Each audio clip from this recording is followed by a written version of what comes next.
The long-awaited sequel, Black Panther: Wakanda Forever, is finally here. It gives Chadwick Boseman's character, King T Challa, a beautiful send-off and gives Shuri, the princess turned queen turned Black Panther, a new sense of power. Well, with Wakanda Forever, mutants are finally in the spotlight in the Marvel Cinematic Universe. Also, Marvel's King of the Seas, who has superpowers, is very good at making enemies. Here are a few other Marvel characters who would be great rivals for him. Starting us off, Black Panther: Wakanda Forever is the most direct MCU mutant story yet. In Wakanda Forever, there are a lot of familiar faces, but Namor, who is new to the MCU, is one of the most interesting characters. Fans were excited to meet him as soon as Marvel announced that he would be joining the MCU. Namor's status as a mutant was known long before the movie came out, and the character has been in the Marvel comics for a long time. Namor is a complicated character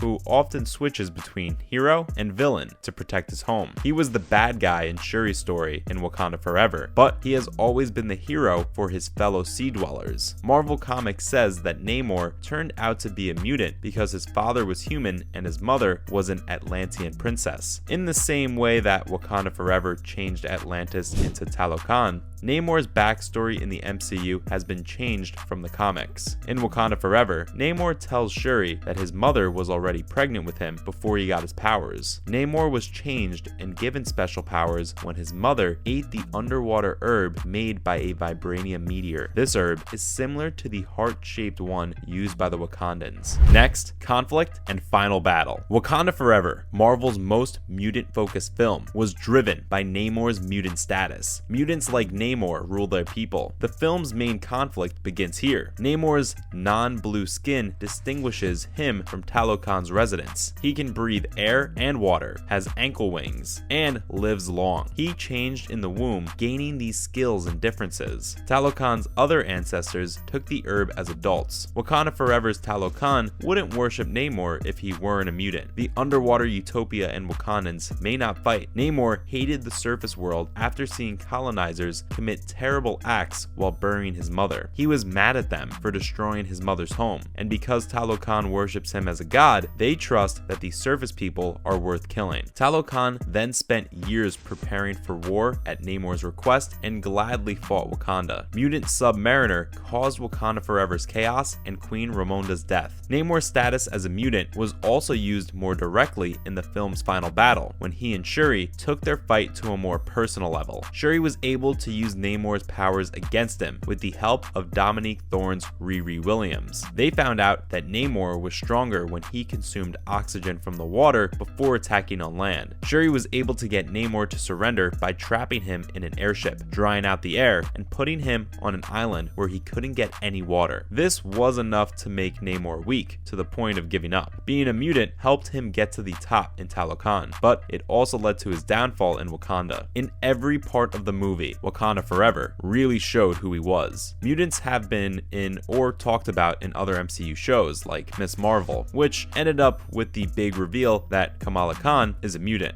Kamala, there's something different in your genes, like a mutation. But Wakanda Forever is the first MCU movie that really plays up the idea that its characters have changed in some way. Kamala found her identity in her family and her heritage. Deadpool, on the other hand, is dissatisfied with his mutations because they have negatively affected his life. When you look at other Marvel mutants and compare them to Namor, it's clear that being a mutant is how he has defined himself for hundreds of years. Namor is different because being a mutant is seen as a part of who he is, not just as the reason why he has superhuman abilities. He has accepted his genetic gift fully and leans into the idea that his abilities make him godlike. Fans will probably see more of him as the MCU gets ready to start Phase 5 because the movie hints at his return in the future. But as far as Phase 4 goes, Wakanda Forever is the MCU project with the most mutants in it to date. Next up, 5 MCU characters Namor should face off with. First, Thor or the X-Men. Namor is not not the only royal with special abilities in the Marvel Universe. In fact, Thor used to be a lot like Namor. At the start of his story, he was a proud, angry prince who would rather fight his enemies than make peace with them. Since then though, Thor has learned humility and grown into a wise, responsible hero who would probably talk to Namor about his cruelty and sneakiness. But at the same time, both Thor and Namor deeply care about protecting their own people, even though they have different ideas about how to do so. In addition to sharing a lot in common with Thor, Namor also has a lot of common with Loki, who is also a clever and manipulative prince. It's not hard to imagine that Thor would see Namor as his brother and try to change his mind about being a hero. This would probably make Namor even more angry. We can only hope that these two royals will meet in an Avengers movie in the future. Namor, who is a mutant like the X-Men, has also helped them out on occasion. Since this part of Namor's character has already been established in Wakanda Forever, with Namor even calling himself a mutant, it would make sense for him to meet up with the X-Men at some point, either as a friend or an enemy. Namor's aggressive ways of protecting his people are more like Magneto's than Professor X's, so tension is bound to happen no matter what. It would be a lot of fun to see Namor argue about politics with Cyclops or Storm,